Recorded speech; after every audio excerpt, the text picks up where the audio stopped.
بكى الإحسان بدمعه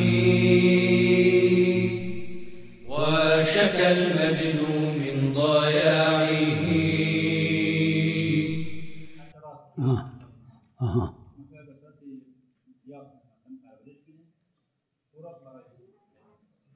أعوذ بالله من الشيطان الرجيم. بسم الله الرحمن الرحیم. چه اشکال داره؟ اصل براعته. کوئی اشکال نہیں، ہر چیزی که اصل براعت ہے یہاں پر، دلیلی بر یعنی حرمتش کسی چیز کا نیست که اصل جواز. جس کی حرمت کی ہمارے پاس دلیل نہ ہو.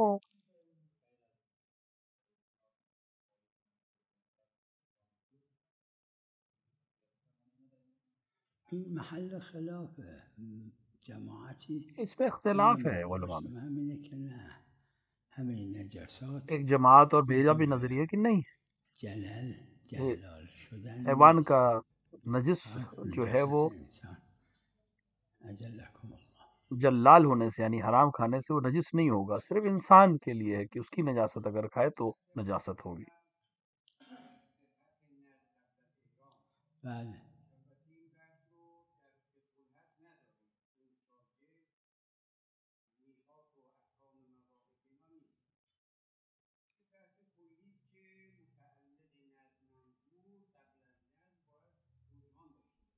بله.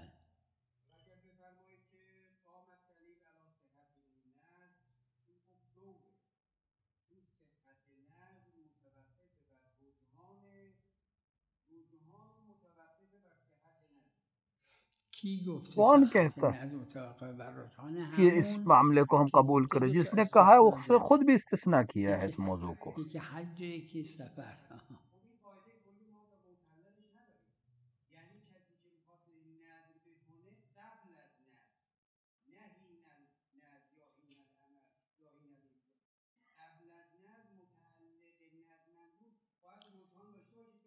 یہ ایک عنوان ہوا. کوئی عام ایسا نہیں جس کے اندر تخصیص نہ ہوئی ہو. آقا اگه گفت اکرم العلماء و اگه لا تکرم فسقهم دور میشه. دور ہو جائے. چون العلماء دو قسمه. منظور مثلا اگر کہا کہ علماء کا احترام کرو، ایک عام حکم ہے، اس کے بعد تخصیص بھی ہے. اونی که فرموده که منظور باید قبل وہ جو کہہ رہا ہے کہ رجحان داشته باشه منظور همون قبض فرموده نظر کرنے سے پہلے جو ہے اس کو الا در سفر. رجحان کا علم ہونا چاہیے، اسی نے تخصیص بھی کیا ہے.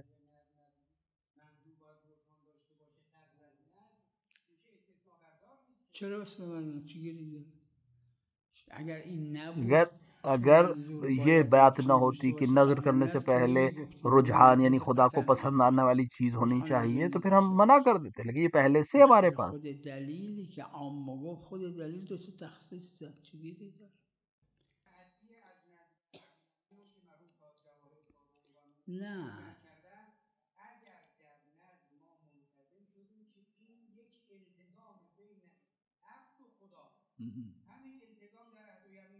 اشکال نداره. التزامی است که دلیل خاص گفته است. دلیل خاص ہے کہ جس چیز کے لیے اپنے اوپر نظر کی ہے اس کے اندر خدا کی پسند کا کوئی عمل ہونا چاہیے.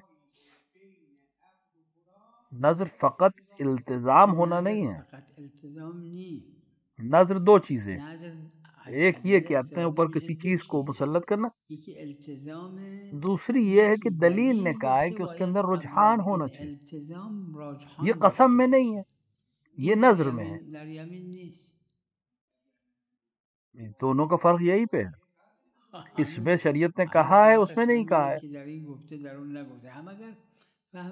مشہور میں بھی نہیں کہا ہے.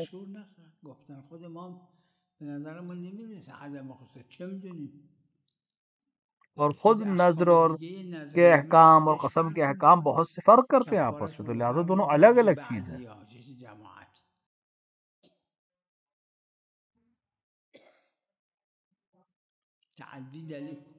تعدی دلیل میخواد. همیشه اصل خصوصیته.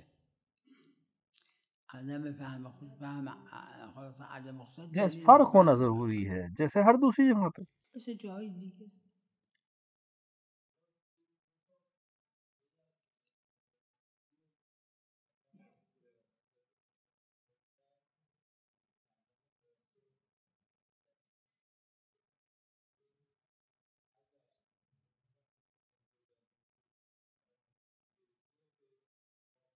یہاں پر جی میں نے گیا ہوں.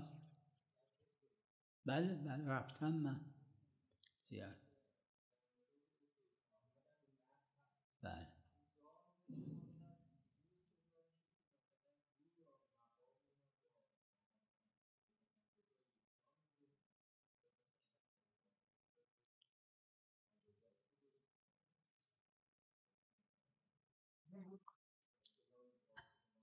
ہمارے پاس دلائل متواترہ ہے. نه فقط مستفیضه یہ 14 که معصومین این علیہ 14 معصوم در ازل کہ ازل میں جب خدا نے ان کو نور بنایا تھا الله انوارا خلقکم الله اس وقت معلوم تھا از اون وقت کہ معلوم یہ بوده امام که رضا ہے. امام رضا علیه السلام معلوم تھا کہ هستن. امام رضا مثلا امام بعد از امام معلوم موسیٰ بوده که کاظم کے امام بعد حسن ہوں گے. عسکری معلوم تھا کہ هستن. امام حسن عسکری امام علی نقی کے بعد ہوں. بعدی فقط این اظهار نشده بوده. یہ جو بدا اللہ کی باتیں خواهم ہیں گفتن این که بدا لله در جو زیارت امام زیارت حسن عسکری میں آیا ہے، عسکریین آمده در روایات بدا یہاں پر بدا اس طرح کے معنی ابتدا میں ہے، شروعات کے معنی میں ہے. خب چیه؟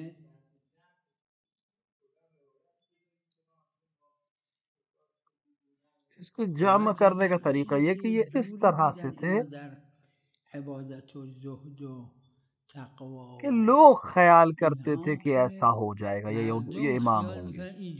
خود معصومین کو تو علم تھا، کمال واقعی نہیں تھا. کمال واقعی نبوده. نه لوگوں کو ایسا لگتا تھا کہ یہ امام ہوتے ہیں. مردم اینجور خیال میکردن، این خلاف واقع بوده.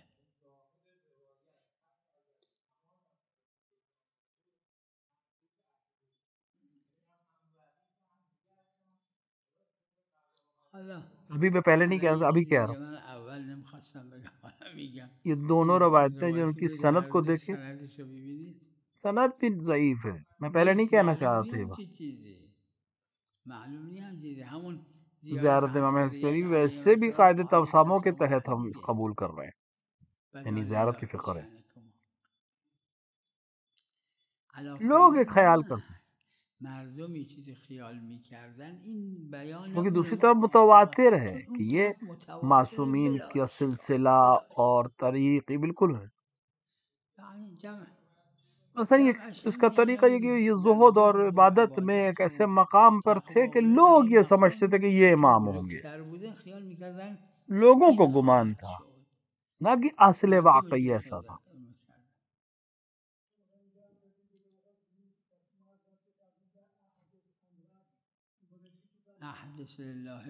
جی بدا کا جملہ ہے کہ نہیں؟ خدا کو بدا ہے، خدا کے لیے ہمیشہ عبدا ہے.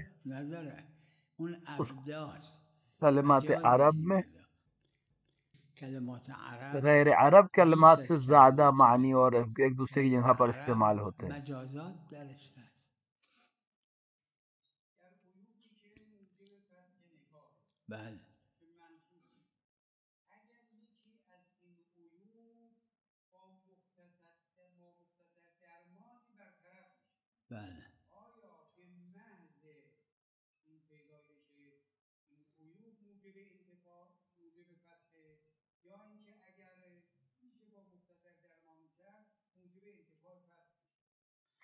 کہ اصل واقعیتاً تو یہ کہ مطلق ہے دلیل ہمارے پاس، مگر یہ کہ ہم منصرف ہو جائیں. مگر بگید انصراف، کیونکہ انصراف کے لیے ہمیں قرائن کی ضرورت ہے. مثلا یہ مثال کے طور پر شوہر جو تھا یہ دیوانہ نکلا، لیکن ایسا مجنون ہے جو دوا سے ٹھیک ہو جائے گا. اطمینان ہونا چاہیے انصراف کا، تب آ کر دلائل ہمارے لیے روشن ہو.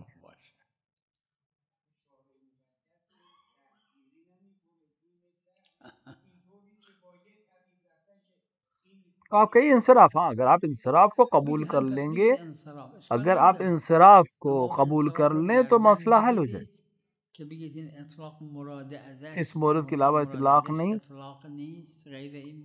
جو بھی اپنی گردن پہ لے لے کوئی حرج نہیں. جس نے انصراف کو حل کر لیا اگر خدا اور اپنے درمیان وہ یہ سمجھ گیا تو وہ اس کے اوپر عمل کر سکتا. انصراف کو قرینہ چاہیے، یہ ایک الگ بحث. اگه همه میفهمن هیچ شبهه‌ای نیست، برای همه هیچ شبهه‌ای نیست.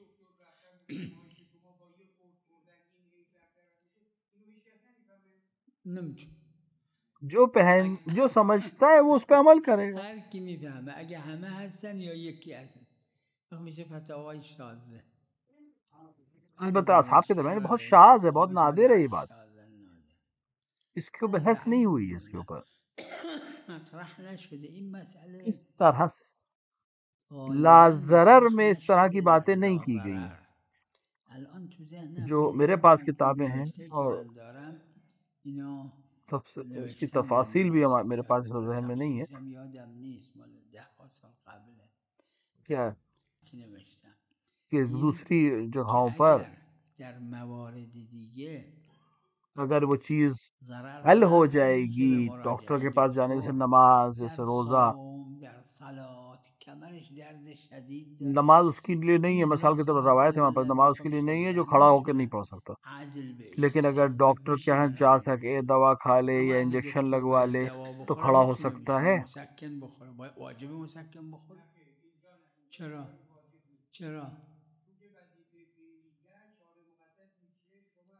یعنی واجب نہیں ڈاکٹر کی مثلا ایک دوا کھا لے صحیح ہو جائے گا، صرف نماز کے لیے پڑھے کہ صحیح کھڑا ہو سکے. ایسے تو نہیں ہے. قدرت کو حاصل کرنا، میں فتویٰ نہیں دے رہا ہوں، بحث علمی کر رہا ہوں. میں تفصیلی بحث کی ہے، ابھی فتویٰ نہیں دے رہا ہوں. اطلاقات کی بحث کہ خود و خدا کے درمیان ایک انسان یہ جانتا ہے کہ مطلق منصرف ہے اس چیز سے یا نہیں. ایک مریض ہے روزہ نہیں رکھ سکتا، لیکن اگر ڈاکٹر کے یہاں جائے ایک دوا کھا لے یا رات میں یہ دوا کھا لیں تو روزہ رکھ سکتے. کہ اب واجب ہے کہ یہ دوا کھائیں؟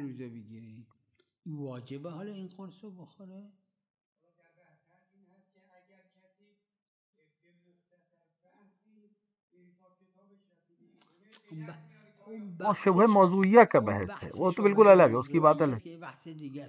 مشہور نے کہا ہاں بحث کرے یعنی تحقیق کرے، اور ایک فقیر نے دیکھا ہے کہا کہ یہاں پہ جستجو کی ضرورت نہیں ہے، تحقیق کی ضرورت نہیں. پورے عروے کے حاشم صرف ایک کو میں نے دیکھا.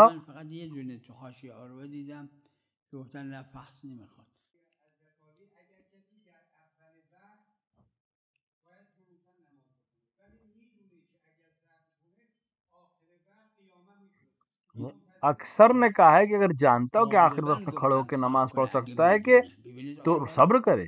بعض نے کہا کہ نہیں اول وقت پڑھے، جس طرح سے بھی پڑھ سکتا ہو، کیونکہ واجب موسع ہے. شاعر نے کہا نماز واجب ہے، نماز کا وقت توسیع اس طرح ہے کہ وہ نماز نہیں پڑھ اس کے لیے نہیں ہے جو کھڑا نہ ہو سکتا ہو، تو کیوں اس وقت بیٹھ کے پڑھے جب وہ جانتا ہے کہ آخر وقت میں کھڑے ہو کے پڑھ سکتا ہوں. مطلب مجھے یاد ہے کہ مرحوم بھائی نے فقہ میں لکھا یا نہیں یاد نہیں، لیکن زبانی کہا ہے کہ اول وقت ابداً افضل ہے چاہے بیٹھ کے پڑھ. لیکن میری نظر میں ابداً افضل وہاں ہے جہاں شاعر نے کسی اور وجہ سے منع نہ کیا. ویسے شاعر نے کہہ دیا کہ وقت موسع میں کل وقت میں کسی وقت بھی، ہاں اگر کسی وقت میں بھی ٹھیک نہیں ہوگا تو اول وقت میں جیسا پڑھ سکتا ہے ویسے پڑھ.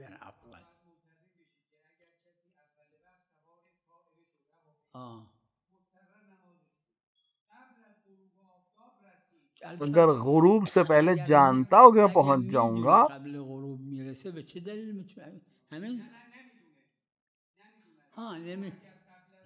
نہیں ہے علماء کی بات ہے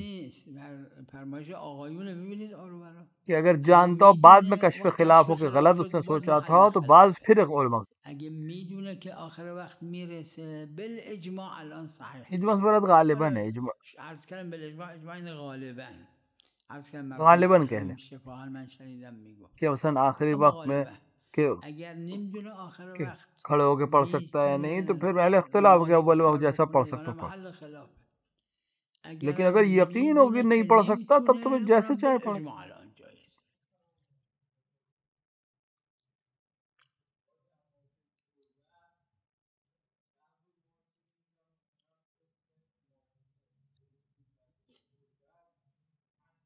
یہ بحث موضوعی ہے، بحث موضوعیه. راستی حالا این تربت هایی که روش نوشته تربت اعلا یه امام حسین علیه مثلا امام السلام دارن پیشونی رو میذارن کہ مثلا یہ جو مہر ہوتی ہے یا سجدگاہ ہوتی ہے اس پہ ائمہ کا نام ہوتا ہے یا تربت کی نام لکھا ہوتا ہے، بالاخره ہم اسے تبرک کے طور پہ رکھ رہے ہیں، عروہ میں موجود ہے. مثلا انسان کربلا جاتا ہے تو مثال کے طور پہ حمام میں استعمال کر رہا ہے، بالاخره کربلا میں اگر ضرر و حرجی کا مسئلہ آ جائے تو یہ سب بند ہو جائے گا. نہیں، جو عموم میں رائج چیزیں ویسی رہیں گی.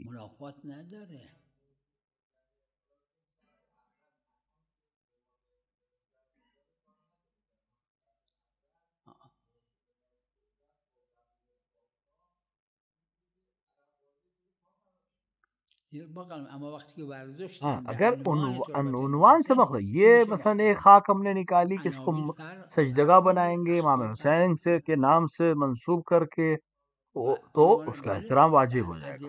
لیکن دوسری زمین جس پہ ہم چل رہے ہیں بیٹھ رہے ہیں ہاں اگر اس مہر کو اس سجدگاہ کو پیر کے نیچے کوئی رکھے یقیناً وہ اس نے احانت کی ہے، لیکن باقی زمین پہ چل سکتا ہے جیسے سب چل رہے ہیں. عنوان کے بدلنے سے حکم بدل جاتا ہے.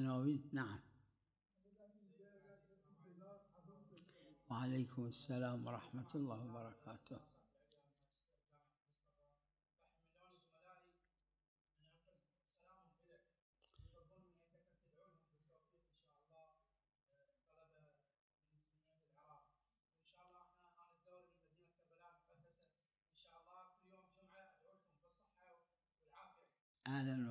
سب کو میرا سلام کہیے، دعا کہیے اور آپ کا استقبال ہے.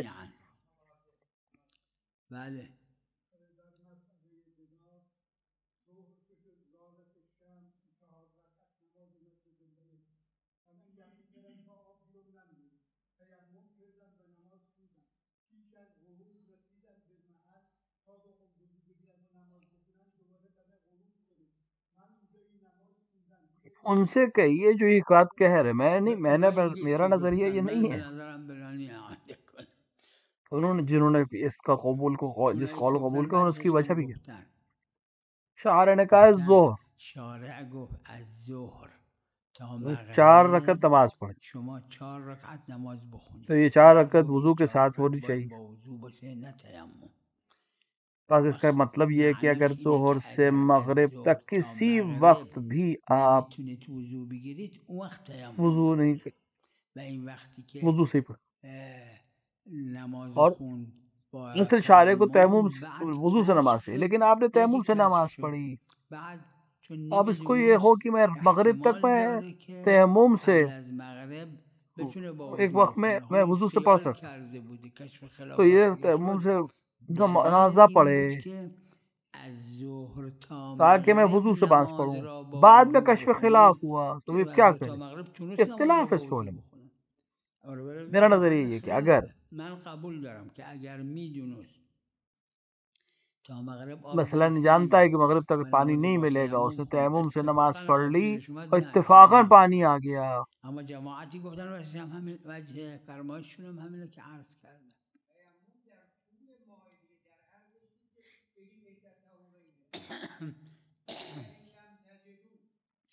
مرزا نائینی کے علاوہ کس نے اس بات کو قبول کیا جو آپ کہہ رہے ہیں؟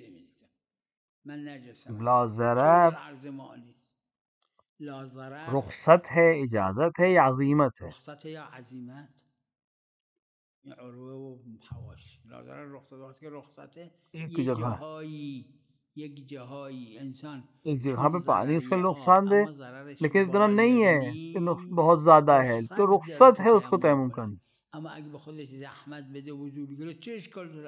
ملتا ہے نا ان کا طول میں، نہیں کہاں پر دلیل کہہ رہی ہے طول میں. اسی طرح روزہ، اگر کوئی مریض ہو مثلا سر درد ہے، اگر وہ روزے رکھے گا تو بڑھ جائے گا. روزہ رکھے گا نہیں، ایسا سر درد کی وجہ سے روزہ نہیں چھوڑے گا. ایک ایسا مریض کے ضرر ہے، اس کو نقصان ہے، اس سے زیادہ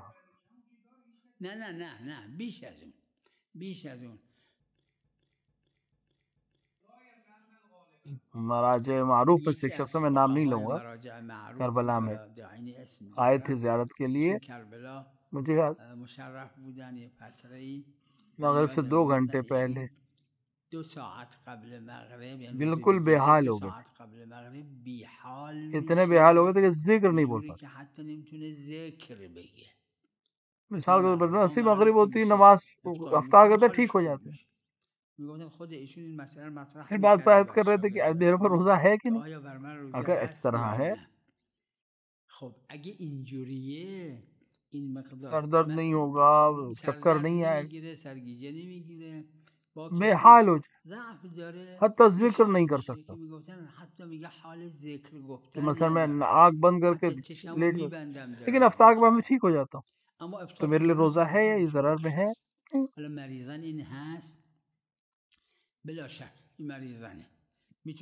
یہ چاہے تو روزہ چھوڑ سکتا ہے، مریض ہے بھی لکھ رہے، لیکن کیا رکھ سکتا ہے؟ بالکل رکھ سکتا ہے، کیونکہ ہمت کر کے رکھ سکتا ہے. ہاں اگر ایک مریض ہے کہ اس مرض کو تحمل نہیں، عبادت میں معصومین کتنے مشکلات و زحمات کو برداشت کرتے تھے، متواتر ہیں اس طرح کے سند صحیح و غیر صحیح ہر طرح کی چیزیں وہاں پر. حضرت کبھی کبھی کمر کو اپنی چھت سے باندھ دیتے تھے، رسی سے اپنے آپ کو باندھ دیتے تھے تاکہ نہ گریں. پیر رسول اکرم کے لیے کہ ان کے پیر سوج گئے تھے، ورم کر گئے تھے. حضرت امیر المومنین کے لیے حضرت بے ہوش ہو جاتے تھے عبادت میں. لوگ سوچتے تھے کہ مثلا کسی شخص نے سوچا کہ شاید حضرت کا شہادت ہو گئی. بس روزہ رکھنے میں اذیت ہے، مگر کہ اتنی اذیت ہو جائے کہ اس کو تحمل کرنا حرام. وضو بھی اسی طرح ہے، غسل بھی اسی طرح ہے. مرزا نائرین کا نے وضو اور تیمم عرض میں نہیں ہے، طول میں. کیوں؟ ہمارے پاس دلیل نہیں ہے. اگر اس ضرر کا تحمل کرنا حرام نہیں ہے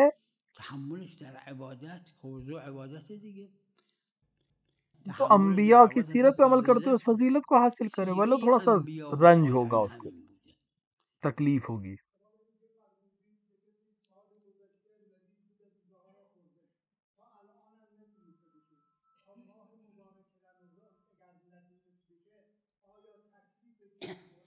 یہ عروہ میں ہے 3 یا 4 قول ہیں یا اس سے بھی زیادہ، حتی فقہائے معاصر.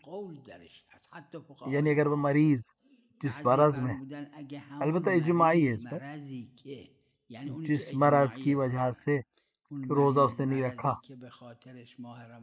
جس روزہ کی وجہ سے روزہ اس نے نہیں رکھا تھا رمضان میں، اگر اگلے رمضان تک اسی مرض میں رہا تو قضا اس کے اوپر سے ساقط ہو جائے گی، صرف فدیہ دے گا.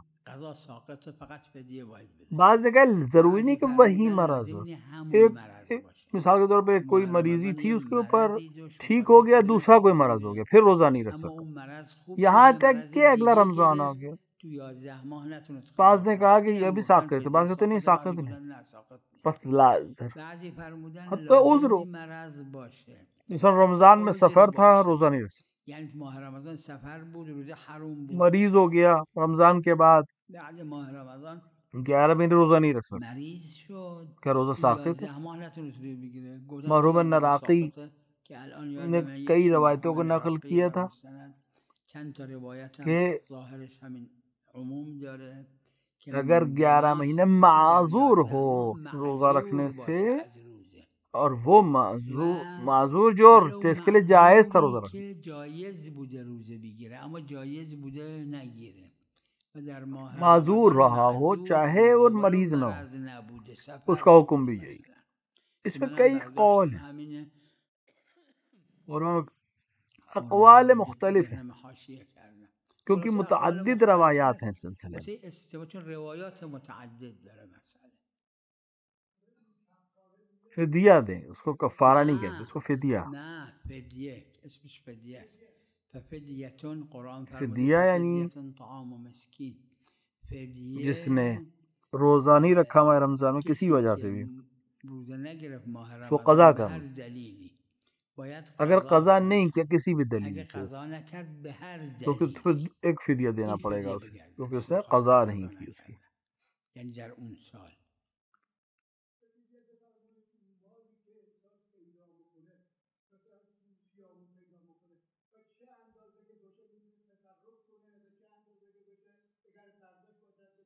خود اختلافی مسئلہ یہ بھی۔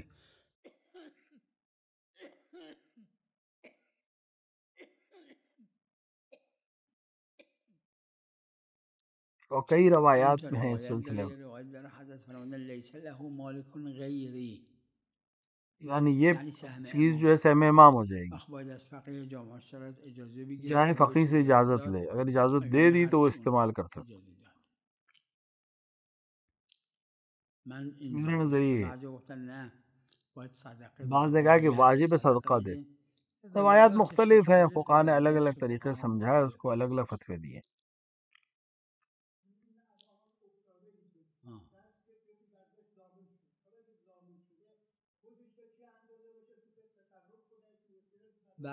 میرا نظریہ اس روایت کے اوپر یہ ہے کہ خود رہ سکتا ہے، تصرف کر سکتا ہے، یہ سہم امام علیہ السلام ہے، چاہے شرائط سے یا فقیہ جامع شرائط تک جائے اور اس کی اذن سے اجازت سے استعمال کرے۔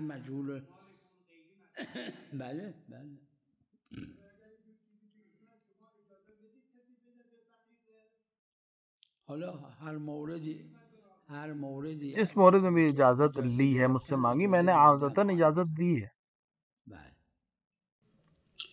وصلی اللہ علی محمد وعلی سيدي يا إمام إن أصيب العدل بقلبه وبدا الجرح عميقا به فأنت له رفعت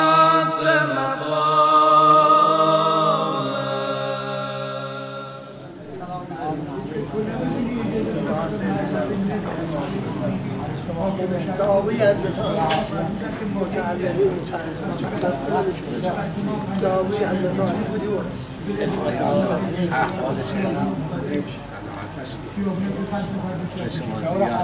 دعاگوی شما سلام دارم خدمت شما. با یاددار علما از شده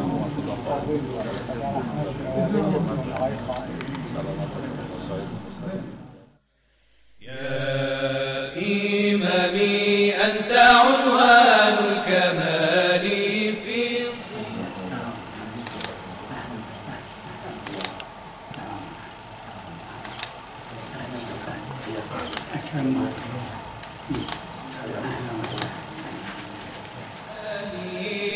للزوال ناصرت في